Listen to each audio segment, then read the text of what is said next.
전부 텍스트들 맞아요. 천국이네요. 스티커와. 계속 오. 글자들이 떠다닐 것만 같은 구성인데 맞는 것 같아요. 고등학교 때부터 일기를 오래 네. 썼어요. 10년 일기장이라는 거를 다 쓰고 나니까 27살이었어요. 다시 한번 그거를 이렇게 좀 봤어요. 내가 되게 글과 가까이에 있는 사람이었구나. 글을 좀 제대로 한번 써볼까? 내 이야기를 누군가한테 들려줄 수 있는 물성이 하나 생긴다는 것은 굉장한 기쁨이구나.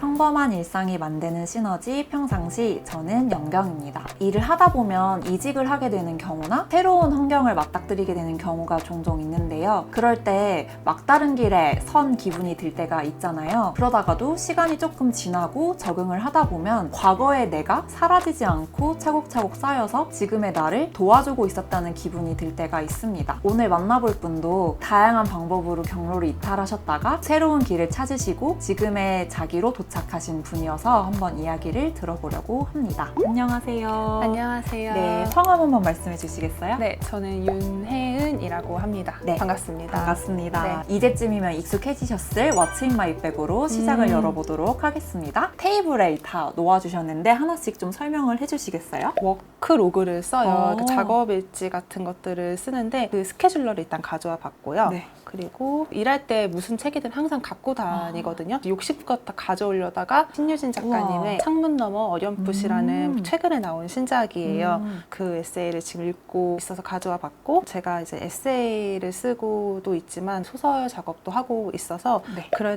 때 쓰는 작업 노트. 이것은 완전 작업 노트. 소설집 같이 생겼어요. 필수템인데요. 아이패드랑 블루투스 키보드. 작업실 바깥에서도 부지불식간에 일을 하게 되는 네네. 경우가 생기는 프리랜서이기 때문에 그 모니터랑 키보드가 항상 필요한 거예요. 그래서 아이패드를 꼭 갖고 다니고. 와, 이거 네. 접이식 키보드 네. 처음 보는 것 같아요. 아, 정말 이거 네. 굉장히 컴팩트하고 또 진짜 그러니까요. 가볍고 유용합니다. 제가 많이 오. 홍보하고 있어요. 그리고 현재 제가 작업 중인 원고의 일부를 항상 지금 교정을 보고 있어야 하는 단계여서 네. 또 이렇게 전부 텍스트들 천국이네요. 스티커와 네네. 이걸 가지고 다니면 뭔가 계속 오. 글자들이 떠다닐 것만 같은 구성인데 맞는 것 같아요. 근데 심지어 이거 조금만 가져오신 거잖아요. 네네, 여기서 이제 책이 더 늘어난다거나. 근데 가방에 책을 몇 권씩 들고 다니시는 거예요? 보통 3권 정도 들고 다니는 것 같아요. 이제 장르별로 다르게. 일명 활자 중독자라고 할 수 있는 그런 면모가 좀 보이는 것 같아요. 본격적으로 혜은님의 일에 관련된 이야기를 들어보겠습니다.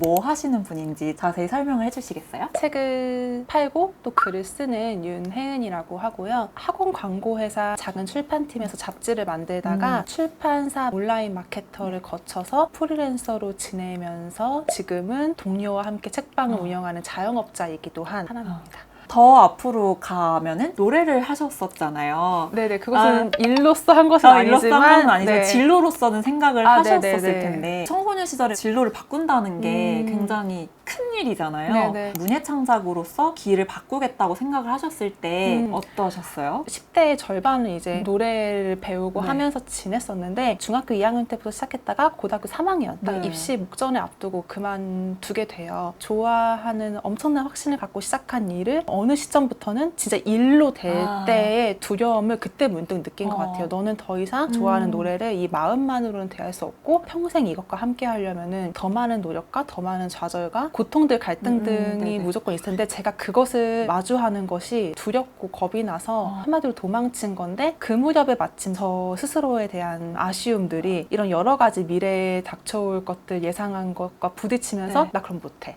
거기까지 거기까지 한번 깨져보고 돌아올 수도 있지만 그때는 너무 많은 압박 같은 것들이 힘들어서 그렇게 그만뒀죠. 뭔가 좋아하는 마음만으로는 좋아하는 것을 가져갈 수 없다는 걸 어렴풋이 약간 깨달았었던 것 같아요. 그 다음 출발지로 네. 이제 문예창작과를 선택하신 건 네. 어떤 단계가 있었던 거예요? 되게 빨리 찾게 됐는데요. 노래만큼이나 오래 하고 좋아했던 게 무엇인가 했을 때가 이제 글을 쓰는 건데 그때 뭐 글쓰기에 굉장히 두각을 나타내는 아이는 아니었지만 고등학교 고등학교 때부터 일기를 오래 네. 썼어요. 좋아했는지는 몰라도 오래 했느냐를 봤을 때 일기 쓰기, 책 읽기, 그것으로 갈 수 있는 학과, 국문과, 뭐 여러 뭐 신문방송학과 네네. 여러 가지 어떤 콘텐츠 관련 학과가 있었을 텐데 문예창작학과에 조금 끌렸던 것 같아요. 이것은 어머니의 제안이기도 했는데 제가 그다지 성적으로 좋은 성과를 내지 못할 거라는 걸 미리 짐작한 어머니께서 엄마가. 실기는 그래도 재능이 있을 거야 라는 여러 가지 복합적인 예상들로 도전해보는 게 어떻겠니? 다행히 운이 좋게 학과에 합격을 하면서 10대가 저물죠.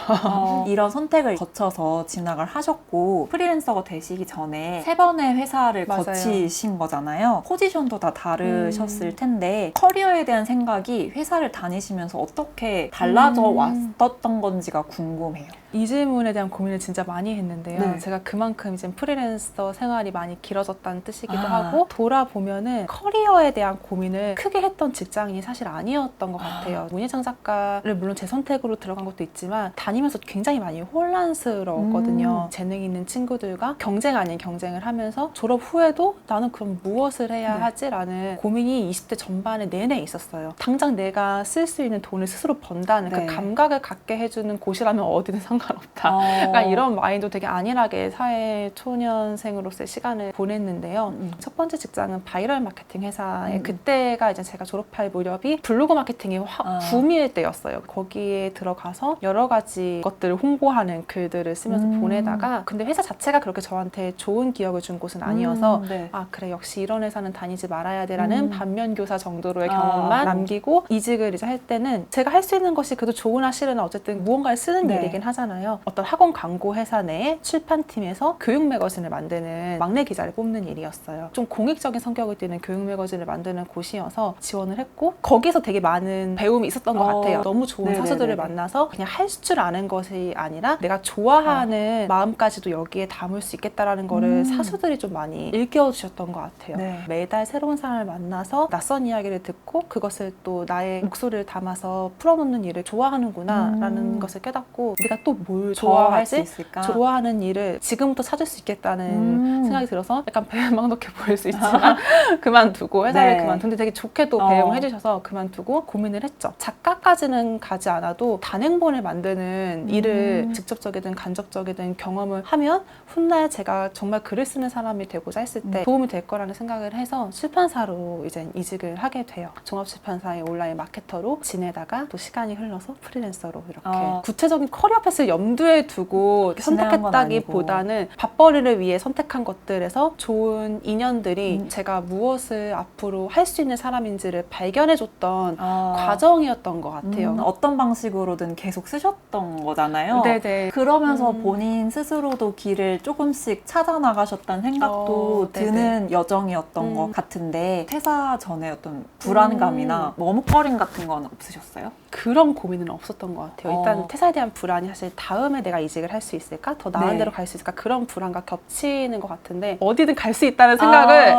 왜 하냐면 제가 스펙이 참 변변찮은데 서류만 일단 붙으면 제가 면접 같은 거에 긴장을 좀 안 하는 타입이에요. 그래서 누군가 서류를 통과를 시켜주면 그럼 나는 면접에서 떨어질 일은 없겠군. 약간 이런 혼자만의 근자감 같은 것이 있어서 퇴사와 이직의 번복에 대한 고민은 별로 없었던 것 같고요. 저는 회사를 다닐 때 약간 어떤 마음이냐면 정말 열심히 일을 하고 또 일하는 저를 좋아하거든요. 소속돼 있는 저를 만족스러워하고 그런데 항상 퇴근 후에 뭐 하지가 더 저한테 중요한 거여서 그냥 워라밸이 보장되고 제 1인분의 삶을 꾸려나갈 수 있는 월급이 나오는 곳이라면 그 시간 안에서는 무엇이든 충실할 수 있어. 하지만 나한테 더 중요한 건 퇴사가 아니라 퇴근 후에 내가 무엇을 하면서 남은 나의 하루를 보낼지에 대한 게 훨씬 더 저한테는 더 큰 고민이어서 어떻게 보면 퇴사와 이직보다 더 큰 어떤 일을 하는 사람이냐보다 어떤 걸 하는 사람이냐 뭔가 한 글자 차이긴 하지만 거기에 더 집중이 되어 있는 사람이었던 그랬던 것 같아요. 물론 그렇다고 아주 성격에 맞지 않은 일을 해왔다고는 할 수 없지만 퇴근 후에 시간이 훨씬 더 소용돌이 같았다는 것을 말씀드리고 싶어요.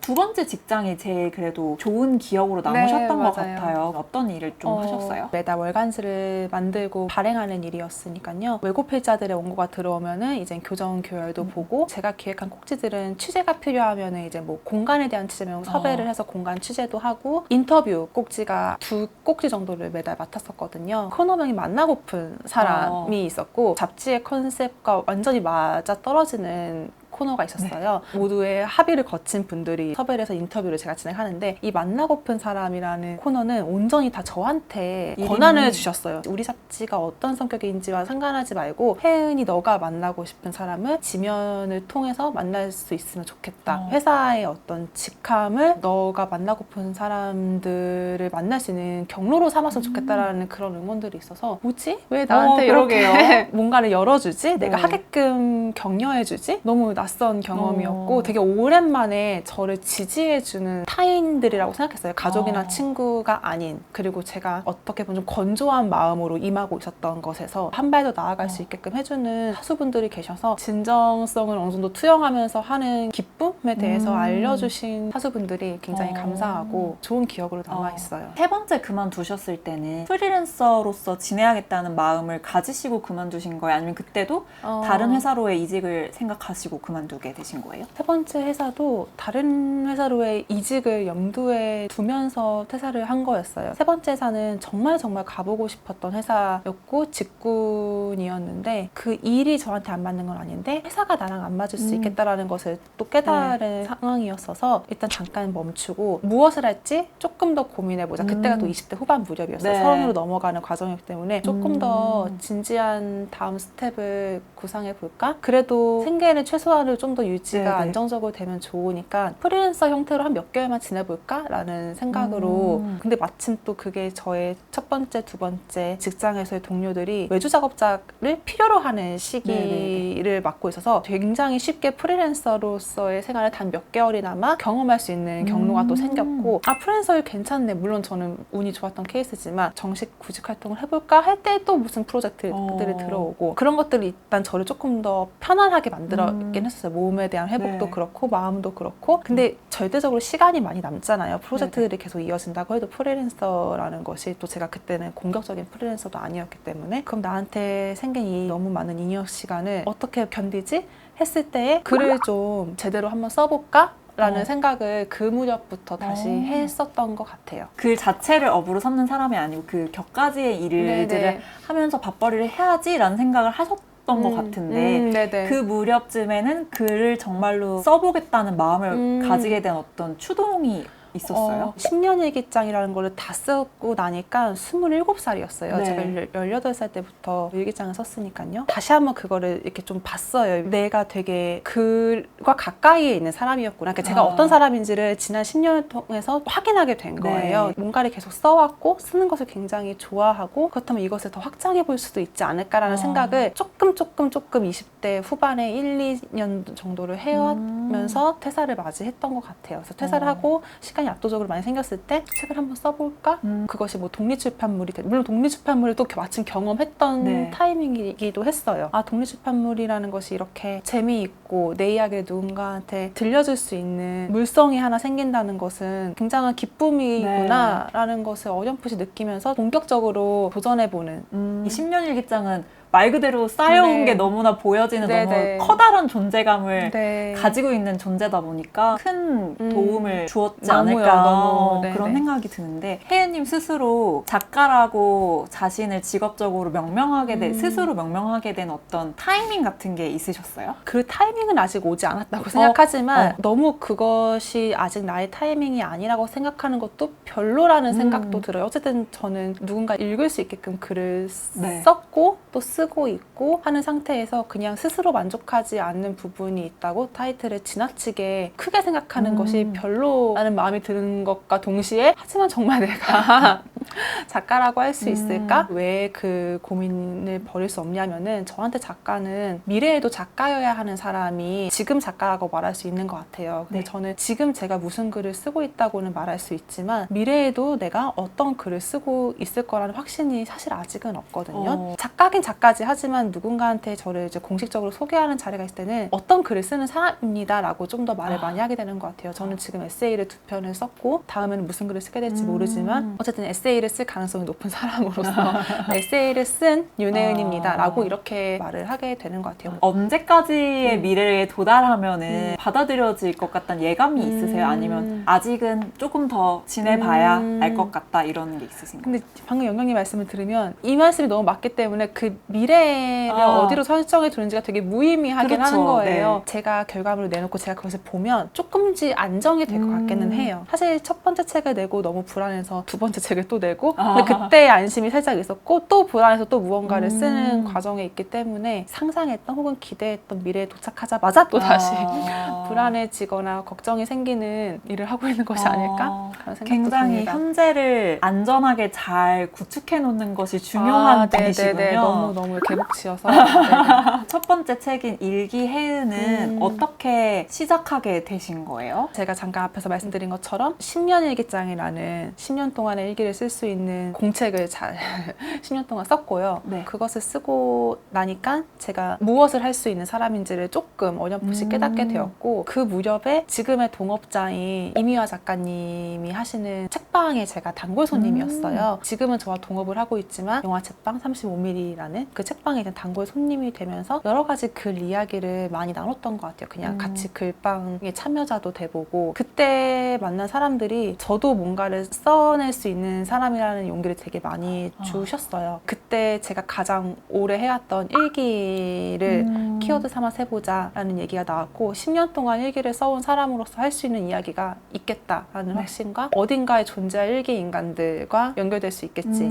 일기를 쓰는 사람들이 어딘가에 있고 이 책을 본다면은 그게 의미 있는 어떤 연결이 될 것이다 라는 생각으로 투고를 했고 그것이 또 책으로 나오게 된 것 같아요. 그래서 일기를 일정 네. 기간 이상 써온 사람들은 네네. 알 수 없는 자긍심과 뭔가 네. 자아가 되게 있어요. 자아가 비대하죠. 네. 계속 자기에 대해서 쓸 수밖에 없으니까. 그래서 연결될 수 있는 사람들과 관계가 되게 네. 많았던 것 같고 직업적 상태가 만족하시는 상태예요? 어떠세요? 제가 처해 있는 상태가 다 마음에 들어요.